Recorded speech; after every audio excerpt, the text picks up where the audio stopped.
রাজ্যে দিন দিন বাড়ছে হাতি মানুষের সংঘাত। কলিয়াবরে হাতির হানায় অতিষ্ঠ মানুষ। পাহাড়গুড়িতে 3টি পরিবারের বাড়ি এক কার্যত লণ্ডভণ্ড তছনছ করে দেয় চাষের জমি।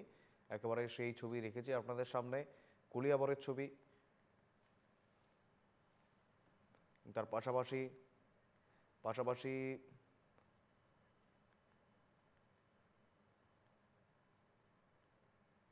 যেমনটা জানাচ্ছিলাম, রাজ্যে হাতি মানুষের সংঘাত অব্যাহত। কলিয়াবরের ছবি আপনাদের সামনে রেখেছি। কলিয়াবরে হাতির হানায় পাহাড়গুড়িতে 3টি পরিবারের বাড়ি একেবারে লণ্ডভণ্ড তছনছ করে দেয় চাষের জমি।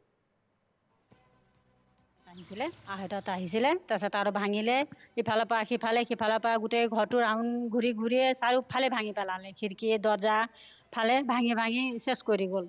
তাৰপিছত আৰু উপায় নাই, মই ইফালে দৌৰিছোঁ সিফালে দৌৰিছোঁ, দৌৰা ধপাকে ৰাতিটো গ'ল। আৰু তাৰপিছত আৰু ভয়টো খালোঁ ন, যথেষ্ট ভয় খালোঁ। আৰু ইয়াৰ পৰা আৰু ভয় খাবলগীয়া ইমান এটা জীৱ আৰু ইমান ডাঙৰ জন্তু আহোঁতে আৰু ভয়টো লাগিবই ন মানুহৰ। আৰু অকলশৰীয়া ল'ৰাকেইটাও নাথাকে, অকলে থাকোঁ মই ঘৰটোত।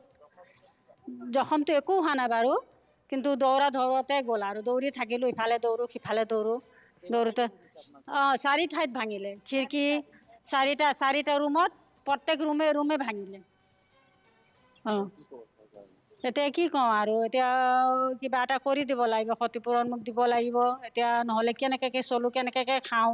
ল'ৰাকেইটাতো নাথাকে, এতিয়া লোকৰ হাজিৰা কৰি খাই মোৰ ল'ৰাকেইটা বেলেগত থাকে। এতিয়া আৰু উপায় নাই, আৰু তাৰ বাহিৰে কিনো কওঁ। কিবা এটা ব্যৱস্থা মোৰ কৰি দিব লাগিব আৰু সেইখিনি। কিন্তু আমি তাৰ বিনিময়ত মানে আজি খুব ক্ষোভেৰে কৈছো, খুব দুখেৰে কৈছো, কিন্তু ৰাইজ কিন্তু সাংঘাতিকভাৱে ভুক্তভোগী হৈছো। আৰু এই দিনক দিনে বাঢ়ি যোৱাৰ ফলত আজি এইগৰাকী মোৰ খুৰী হয়, তেখেত শুই থকা অৱস্থাত আৰু আমাৰ ভতিজা ল'ৰাটো শুই থকা অৱস্থাত হাতীয়ে গোটেই লণ্ডভণ্ড কৰিলে। এতিয়া দুটা জীৱন ইয়াতে মানে ইমান বিপদসংকুল অৱস্থাত এনেকে তেওঁলোকে থাকিবলগীয়া হ'ল। আৰু চৰকাৰে আঁচনি লোৱা বুলি আমি শুনিবলৈহে পাওঁ কাগজে কলমে। চৰকাৰখনে কৈছে আমি গজমিত্ৰ আঁচনি লৈছো, আমি বোলে ক্ষতিপূৰণ দিম, কিন্তু আজিলৈকে সেই আঁচনিবিলাকে সাধাৰণ ৰাইজক ঢুকি পোৱা নাই। এইটো খুব আক্ষেপেৰে আৰু দুখেৰে কৈছো মই। কাৰণ আজি গজমিত্ৰ আঁচনি যোৱা বাজেটতে চৰকাৰে ঘোষণা কৰিছে, কিন্তু আজিলৈকে সেই আঁচনিটো কেনেকুৱা হ'ব, কি হ'ব, ৰাইজৰ তাৰপৰা কি ভাল হ'ব কি বেয়া হ'ব, আমি একোৱে গম নাপাওঁ। গতিকে ব্ৰিটিছ দিনৰ আওপুৰণীয়া নীতিৰে তেওঁলোকে চৰকাৰখন চলাই আছে, ব্যৱস্থা চলি আছে, আৰু ৰাইজে সমস্যাৰ সন্মুখীন হৈ আছে। গতিকে আমি মানে কাক কম কি কম মানে দিশ নোপোৱা হৈছো এই গোটেই সংঘাতৰ পৰিৱেশত। একেবারে পাশাপাশি একই ছবি কিন্তু তিনসুকিয়ার ডুমডুমায়ও। লালমাটি অঞ্চলে 8টি বাড়ি লণ্ডভণ্ড করে দেয় বুনো হাতির দল। প্রাণ বাঁচাতে বাড়ি ছেড়ে পালায় মানুষ। শীতের মরশুমে ভিটে হারিয়ে খোলা আকাশের নিচে 8টি পরিবার। গ্রামাঞ্চলে হাতির উপদ্রব ঠেকাতে কড়া ব্যবস্থা গ্রহণের আর্জি প্রশাসনের কাছে।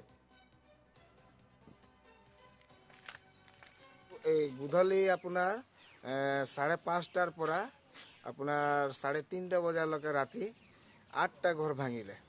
তাৰপাছত গাঁৱৰ ৰাইজে মানুহ আহি আৰু মানে খেদালে, তাৰপাছত গ'ল। তথাপিও ৰাতিপুৱা 3:30 4টালৈকে এই জোপাতে ৰখি আছিলে। ফৰেষ্টৰ মানুহ আহিছে, গাঁৱৰ ৰাইজবিলাক আহিছে, তেতিয়াহে ওলাইছে। ফটকা ফুটাই ৰাতিপুৱাই গ'ল একেবাৰে। তথাপিও মানে হিলিব নিবিচাৰে, আৰু ডাইৰেক্ট ঘৰতে আক্ৰমণ কৰে। ডাইৰেক্ট য'ৰ পৰা আহিলেও ঘৰতেই আহে।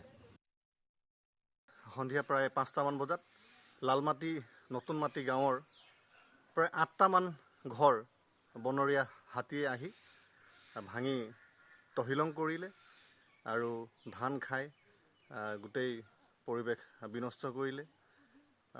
এই হাতীৰ উপদ্ৰৱ বা হাতীৰ আক্ৰমণৰ ফলত ঘৰ ভঙা বা মানুহৰ মৃত্যু হোৱা আমাৰ পেঙেৰি বৰডুমচা অঞ্চলৰ কাৰণে কোনো নতুন কথা নহয়। আৰু প্ৰতি বছৰে এনেকুৱা ধৰণৰ বনৰীয়া হাতীৰ আক্ৰমণৰ ফলত মানুহৰ জীৱন সম্পত্তিৰ নাশ হৈছে। তাৰ ফলতো বাৰম্বাৰ ফৰেষ্ট ডিপাৰ্টমেণ্টক এই হাতীৰ আক্ৰমণ ৰোধ কৰিবৰ কাৰণে যাৱতীয় ব্যৱস্থা বা ফলপ্ৰসূ পদক্ষেপ গ্ৰহণ কৰিবৰ কাৰণে বিভিন্ন দল সংগঠন বা ৰাইজে আবেদন নিবেদন জনোৱাৰ পিছতো বা স্মাৰক পত্ৰ প্ৰদান কৰাৰ পিছতো বন বিভাগৰ তৰফৰ পৰা কোনো ধৰণৰ পদক্ষেপ লোৱা পৰিলক্ষিত নহয়। অথচ বন বিভাগ চূড়ান্ত ৰূপত বনৰী হাতীৰ উপদ্ৰৱৰ পৰা বা আক্ৰমণৰ পৰা জনসাধাৰণৰ জীৱন আৰু সম্পত্তি নিৰাপত্তা দিয়াৰ ক্ষেত্ৰত চূড়ান্তভাৱে ব্যৰ্থ হৈছে আৰু বন বিভাগৰ এই ব্যৰ্থতাক আমি ধিক্কাৰ জনাইছোঁ।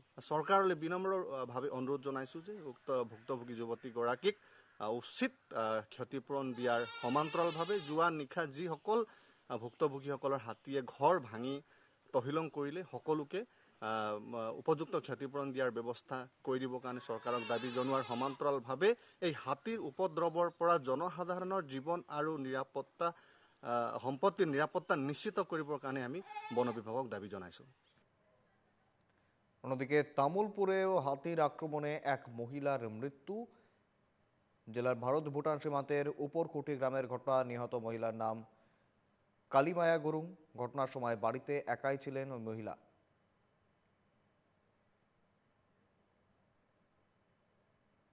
একেবারে বিভিন্ন জায়গার ছবি আপনাদের সামনে রেখেছি। কুলিয়াবর, জুমডুমা, তামুলপুর, কুলিয়াবর এবং জুমডুমায় বন্য হাতির তাণ্ডব এবং পাশাপাশি তামুলপুরে এক মহিলার মৃত্যু বুনো হাতির তাণ্ডবে।